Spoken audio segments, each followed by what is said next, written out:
মধ্যপ্রাচ্য না Europe, Europe না মধ্যপ্রাচ্য?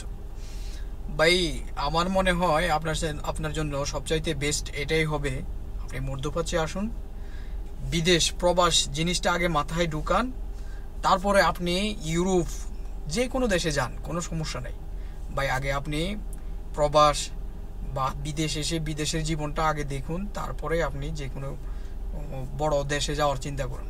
ভাই এখানে বড় দেশ বলতে কি, আপনি ওইখানে দেশ উন্নত, কিন্তু আপনি মধ্যপ্রাচ্যে এসেও কিন্তু ইউরোপের মতন টাকা ইনকাম করতে পারবেন 2025 সালেও। তো আপনাকে জানতে হবে যে আপনি কোথায় কাজ করবেন, কি কাজ করবেন, কি কাজ করলে আপনি এই মধ্যপ্রাচ্যের মধ্যেই আপনি ইউরোপের টাকা ইনকাম করতে পারবেন। হ্যাঁ ভাই, সত্যি সত্যি এই মধ্যপ্রাচ্যে আপনি ইউরোপের টাকা মাসে আপনি 80 থেকে 90 হাজার টাকা ইনকাম করতে পারবেন, যেই যেই সেক্টরে কাজ করলে। আমি সেগুলো নিয়ে আপনাদের সাথে আলাপ করব আজ।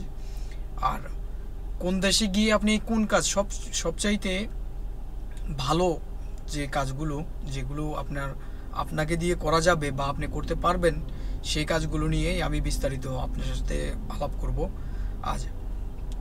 তো শুরুতেই আমি বলি যে এই কাজগুলো আপনি মধ্যপ্রাচ্যে করলে আপনি ইউরোপের মতন টাকা ইনকাম করতে পারবেন। সেগুলো হলো, যে কোনো একটা কোম্পানিতে সেলসম্যানের কাজ করবেন, যেমন বেকারি সেকশন কিংবা সুপার মার্কেটে যে প্রোডাক্টগুলো থাকে, যে প্রোডাক্টের সেলসম্যানের কাজ। যে বিভিন্ন কোম্পানি আছে, এগুলা পানি সেলস বা যারা পানি সাপ্লায়ার, পানি সাপ্লাই দেয়, তাদের যে কোম্পানিতে সেলসম্যান থাকে ভাই, এগুলোতে আসেন। এই কাজগুলো আপনি জেনে বুঝে এই কোম্পানিগুলোতে কাজ করেন, এই কোম্পানিগুলোর সাথে কাজ করেন, দেখবেন আপনি ইউরোপের চাইতে ভালো টাকা